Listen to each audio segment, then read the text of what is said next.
Mark Carney visited Brussels on Thursday to prepare the UK for a no-deal Brexit, claimed Nigel Farage. The veteran Brexiteer believes no-deal planning would be in line with the latest news on the government taking out hundreds of gagging orders.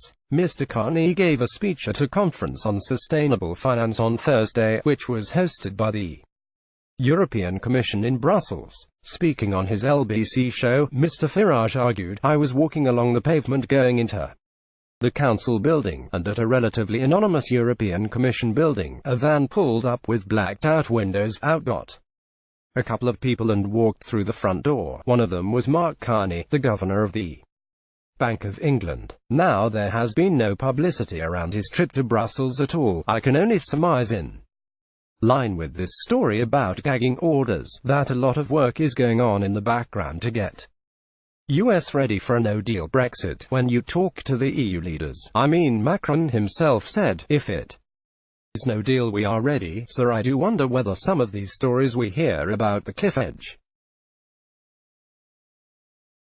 about the catastrophe, aren't somewhat reminiscent of what people thought could happen with the millennium bug." Brexit news, Nigel Farage suggested. A conspiracy behind Mark Carney's Brussels trip. Image Getty, LBC. A lot of work is going on in the background to get us ready for a no-deal Brexit. Nigel Farage. During Mr. Carney's speech on the financial risk from climate change, he said companies will be expected to embed fully the consideration of climate risks into governance frameworks, including at board level. He also said the Bank of England's regulatory arm would recommend that banks, insurers and asset managers regularly test the strategic resilience against climate change risks. The comments come as EU27 leaders are embroiled in a frantic argument over the end date of Theresa May's potential Brexit delay, which the Prime Minister requested earlier in the date.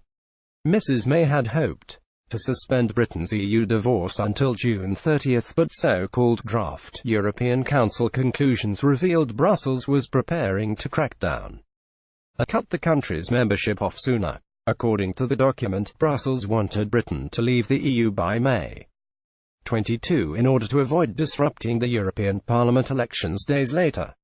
According to one Brussels source familiar with the negotiations, EU leaders are wrangling over a number of alternative dates in a drafting session. After spending 90 minutes with Mrs.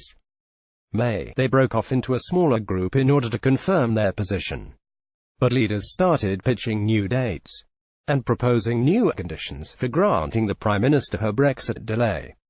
France, Belgium and Luxembourg proposed allowing Britain to remain an EU member until May 7 without any conditions.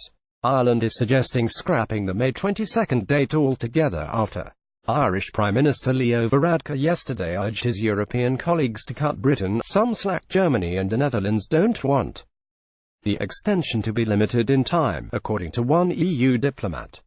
But then another possibility floated amongst leaders was to revive the May 22 date, but if before April 11 the UK should notify Brussels of its intention to hold EU elections, then a longer extension can be re-evaluated amongst leaders, the source added. The EU27 leaders have taken a short break before continuing with a working dinner, from which the Prime Minister was uninvited.